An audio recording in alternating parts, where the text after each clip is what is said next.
u kthyen përsëri së bashku në këtë pjesë të dytë, në cilën do të merrem me një fenomen i cili ka ndodhur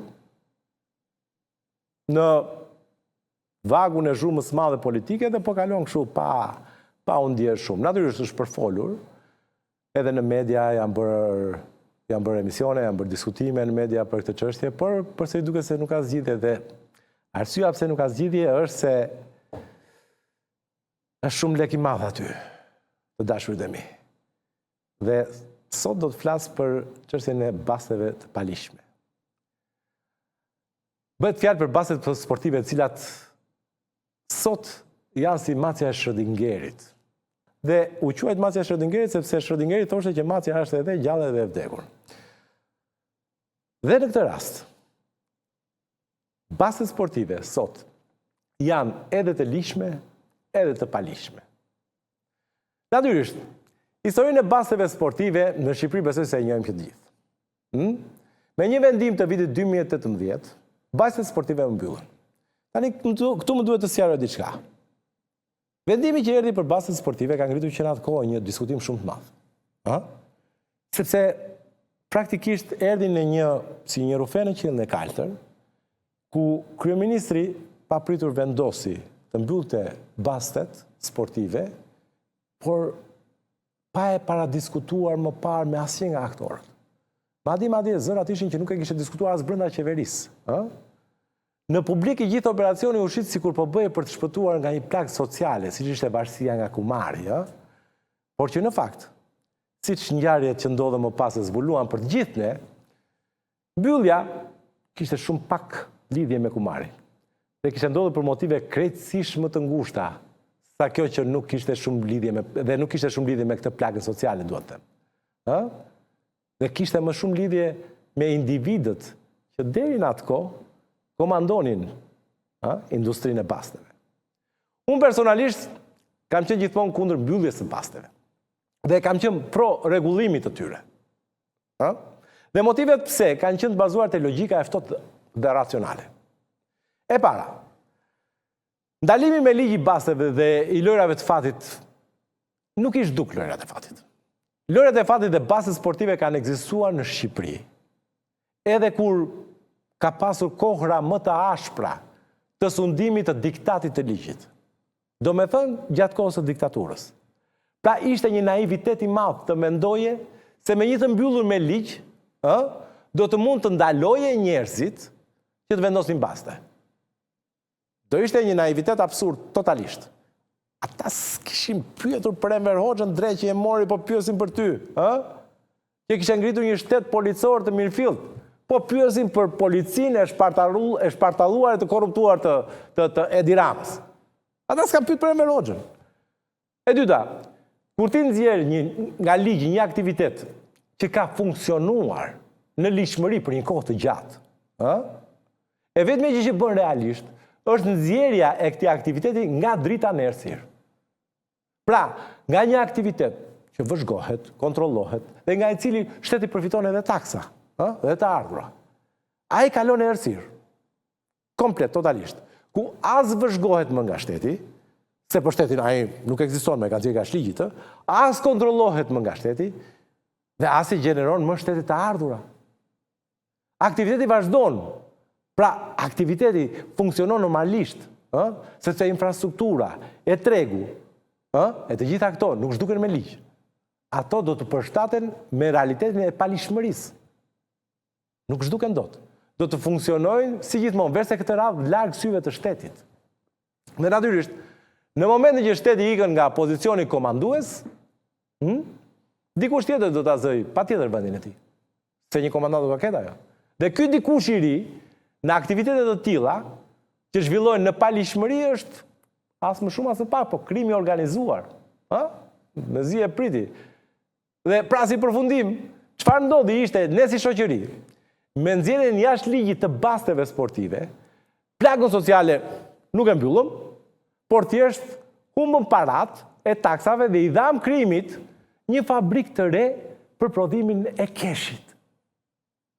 Përveç trafikut të drogës apo korrupsionit, që ishin fabrikat klasike nga ku krimi prodhonte para. I dha me një fabrikë të rene. Pra keni korupcionin, keni drogën, keni trafiket, nanën e bastet, ju të krimit. Se ne nuk i duam. Gjithsesi, duke qenë se këto çështje tashme i takojnë historisë dhe ju keni dëgjuar, e stërdëgjuar kaq shumë për to, do doja që të ndalesha pak tek ato që kanë ndodhur pas marrjes së vendimit për rihapjen e tyre.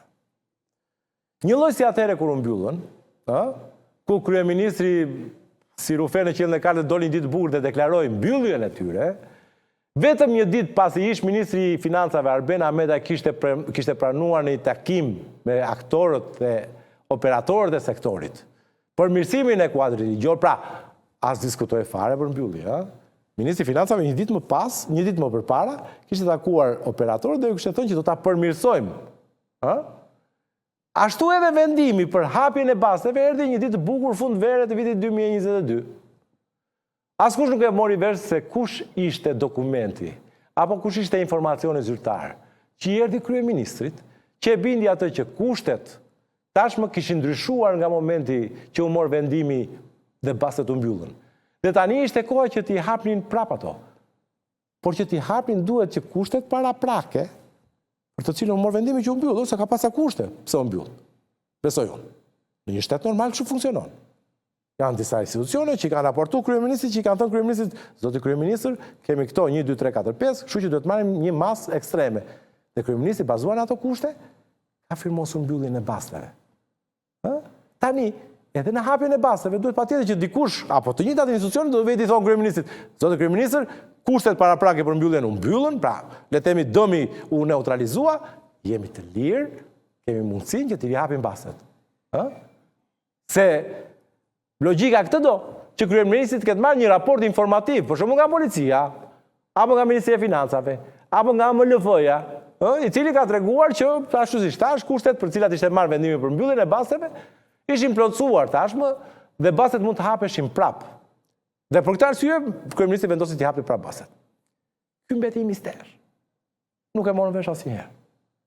Në fakt pyetja që do të duhet ishte korrekte të bëjnë në këto raste, dhe ajo që është e sinqerta dhe që ne e kuptojmë që të gjithë është, a u konsultua kryeministri ndonjëherë me ndonjë institucion para se të deklaronte mbylljen e basteve? Po para se të deklaronte hapjen e basteve? A u konsultua? Duke njohur kryeministrin ton, dyshoj se kjo ka ndodhur. Ai ka marrë vendimin vet edhe për mbyllje edhe për hapje. Besoj se të gjithë e dinë përgjigjen. Gjithsesi, që nga momenti që u deklarua se do të hapeshin bastet, që aty filloi përpjekja për të penguar hapjen e tyre. Nga kush do thoni ju? Nga e gjitha ajo industri bastesh të jashtëligjshme që furnizonte me fitime qindra milion dollarësh, grupet kriminale që tashmë ishin qeveria e lërave të fatit. Sepse me zhduke nga sytë e publikut, grupet kriminale e pan industrinë e basteve të zeza, si një minjer ari të barazvlefshëm me trafiqet dhe me drogën. Fiks një lloj. Dhe e shfrytzuan këtë dhurat që ju bëri qeveria në maksimum. Në maksimum. Në 5 vitet e mbylljes ligjore të basteve, industria e basteve të jashtëligjshme u forcua jashtëzakonisht shumë. Shifrat u rritën, pëllimet u rritën, bastet gëlonin gjithandej, kudo kishte baste. Tashmë ata kishin gjetur rrugën e tyre të ngadhënjimit. E lanë pak mbrapa atë pjesën e vajtimit që ndodhi në momentin që u mbyllën bastet, atë tulatjen, mblodhën veten dhe gjetën një rrugë të re, që doti ju doli për më mirë atyre. Dhe madje ishin rritur aq shumë, ka shumë po i përqende ky ekosistemi i ri i tyre, sa që tani ata që qanë atëherë kur u mbyllën bastet ishin totalisht interesuar që mos hapeshin më. Nëpërmjet korruptimit të policisë dhe aktorëve të tjerë përgjegjës, për kontrollin e lishmërisë së basteve, ata kishin siguruar paprekshmërinë e tyre. Aksionet e policisë gjithmonë gjëmonin dhe kapnin pika bastesh për lokale. Por asnjëherë nuk u kap asnjë server. Asnjëherë nuk u shkua më lart nga ai pronari i vogël i lokalit, tek ai organizatori i madh, apo tek serverat për shkak. Asnjëherë. Sepse sektori i basteve të palishme e kishte siguruar që askush me rëndësi në sektor të mos prekej. Ata lejonin të kapeshin në një aktori, në një ushtari i vogël dhe kaq. sa për statistikë që t'i bënin qefin policisë, të kishte policia statistika. Pra në këtë situatë, legalizimi i basteve kishte përballë një kundërshtar shumë të fortë. Bastet ilegale. Ata që i bënin bastet ilegale. Dhe gjithë potencialin e tyre për qindra milion dollarësh, më besoni. Dhe një sektor qindra milion eurosh, në këtë vend mund të bëjë çati lej në zemër, mund të blej këto në këtë vend. Dhe kjo duk me njëherë sa po kryeministri deklaroi rihapjen e basteve. Ndryshe nga ç'ndodh zakonisht, me vendimet e kryeministrit që bëhen publike, të cilat mbarohen sa hapen mbyll sytë, vetëm çuarja e draftit në kuvent të projekt ligjit që do të hapte bastet zgjat një vit. Një vit. Pse? Sepse sektori i të palishmes ishte i gatshëm të paguante këdo që kishte në diçka në dorë për ta penguar apo për ta vonuar draftin. Ta pengonte dhe ta vononte atë. Këdo. Dhe loja vazhdoi dhe më pas.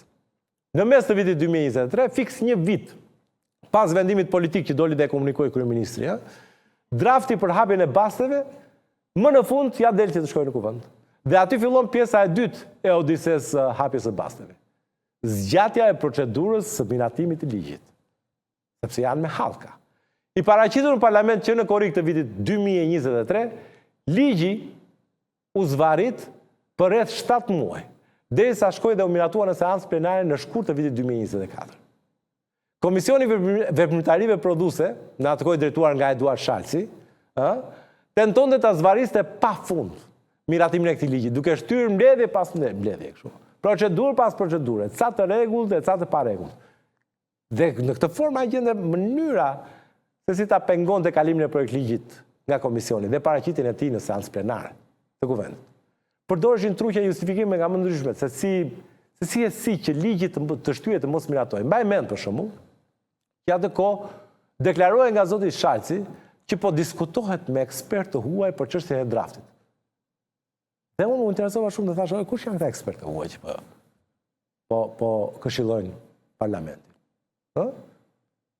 Dhe u futa për të parë emrat dhe për të parë çfarë kishte deklaruar publikisht kuvendi për ekspertë të huaj, por më besoni, asnjëherë nuk u publikua asnjë emër eksperti që të ishte kontraktuar apo paguar nga kuvendi i Shqipërisë për këtë gjë. Sepse nëse do të kishte pasur ekspertë të huaj që ndihmojnë komisionet parlamentare, ata do duhet të ishin të deklaruar edhe të paguar nga kuvendi. Por asnjëherë nuk u pa asnjë ekspert i tillë. Kështu që ato që thoshte Shalci, që po diskutojmë me ekspertë huaj, ose kanë qenë ca personal të tillë të cilët i ngritin në nivel institucional, njëri që ka gjetur ai, njëri të huaj që ka gjetur ai ka pyetur çfarë të bëjmë me këtë ligjin e basteve ne, që ka ngritur në nivel institucional, ose ka qenë thjesht një justifikim i kot. Për të justifikuar faktin sepse po vonohej miratimi i projektit dhe dalja e tij në seancë plenare. Aktorët që kontrollonin bastet e palishme ishin aty. Dhe natyrisht që ata ishin aktori kryesor që pengonin daljen e draftit në seancë plenare. Aktori kryesor ishin bastet e palishme, ata që zotronin bastet e palishme. Sepse, ta kuptoni ju, për ata çdo ditë vones është një ditë fitimesh miliona euro më shumë. Sikur edhe një ditë tjetër. Është një ditë fitimesh miliona euro më shumë. Ata ishin shumë të interesuar që ta zgjasnin jetën e tyre në oazë sa më shumë tjetë mund. Duke fituar edhe një ditë. Edhe një ditë. Lekë janë ato. Paguanin.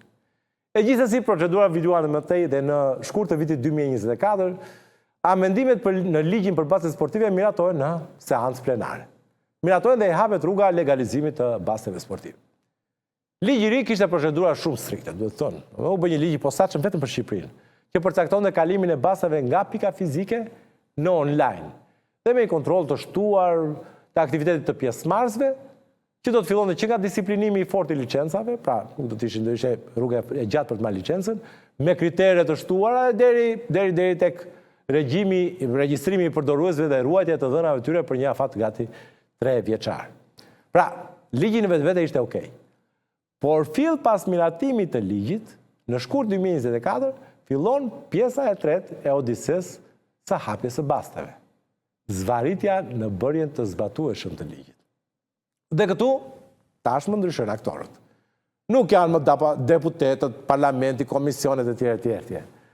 Tashmë në lojë hynë Ministria e Financave dhe Agjencia e Mbikëqyrjes së Lojrave të Fatit, si dy aktorët kryesor që të duhet të përgatisin gjithë korpusin e akteve nënligjore. Që ligjin që miratoj parlamentit ta bënin funksional, pra që ta bënin të zbatueshëm, se që ta kuptojmë. Një ligj i caktuar që të bëhet i zbatueshëm, do të duhet të dalin aktet nënligjore.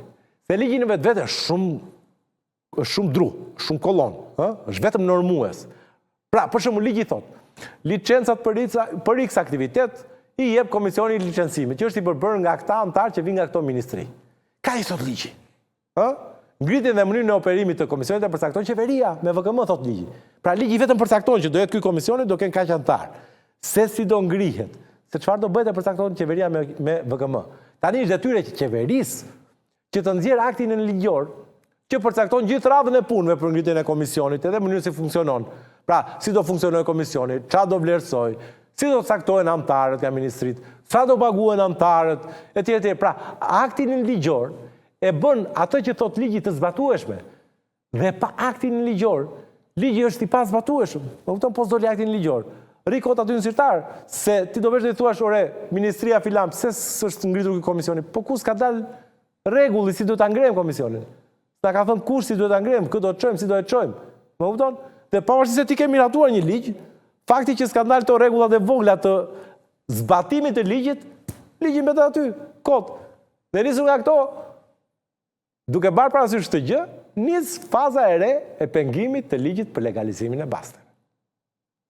Pavarësisht se ligji përcaktonte një periudhë 6 mujore nga hyrja në fuqi e ligjit, që Ministria e Financave do duhet të nxirrte aktet nënligjore, edhe sot pas 2 vjet e 2 muaj, Ministria e Financave dhe AMLF ende nuk kanë nxjerrë aktet nënligjore. Zero.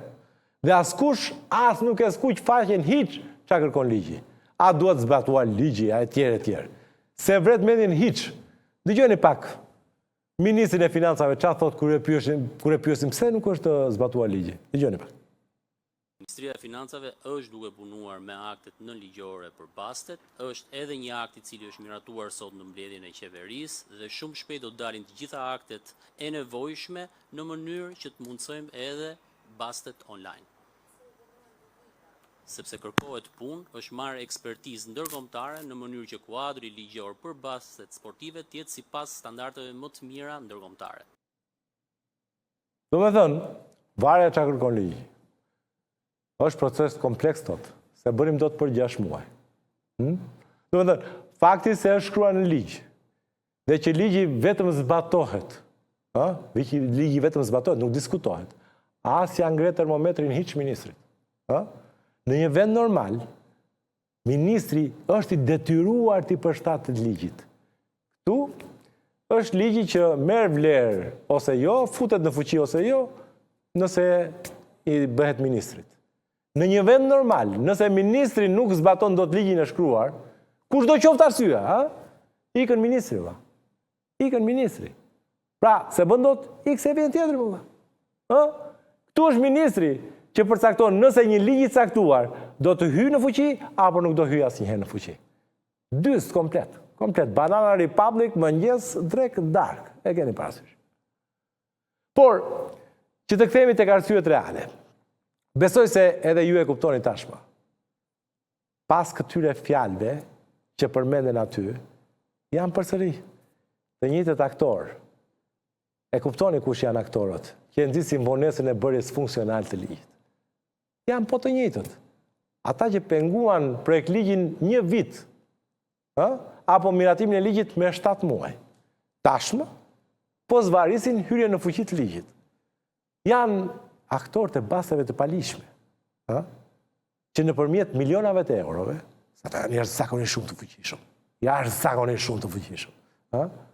Paguaj çdo njeri, çdo aktor, çdo krye institucioni, që ata ta zvarisin ose ta pengojnë procesin. Janë të gatshëm të paguajnë gjithsesi. Se siç ju thash, ata qoftë edhe një ditë zvaritje, është miliona euro fitim. Që janë para të lira. që janë larg syve të shtetit, që ata mund t'i përdorin si të duan. Se, që të kuptoni edhe një gjë, ku e kanë hallin sot ata që kontrollojnë bastet e palishme? Pse nuk duan që të legalizojnë bastë? Natyrisht, ata nuk e kanë problemin të legalizimin në vetë. Sepse nëse do ishte thjesht për çështjen e operacionit të industrisë, sektorit, mecuria e bizneseve tjerë, fare mirë mund të aplikojnë edhe vetë ata, për të marrë një licencë dhe të bëhen të lishëm. Por nuk është aty problemi. Nuk është as problemi tek tatimet apo te taksat që do paguajnë.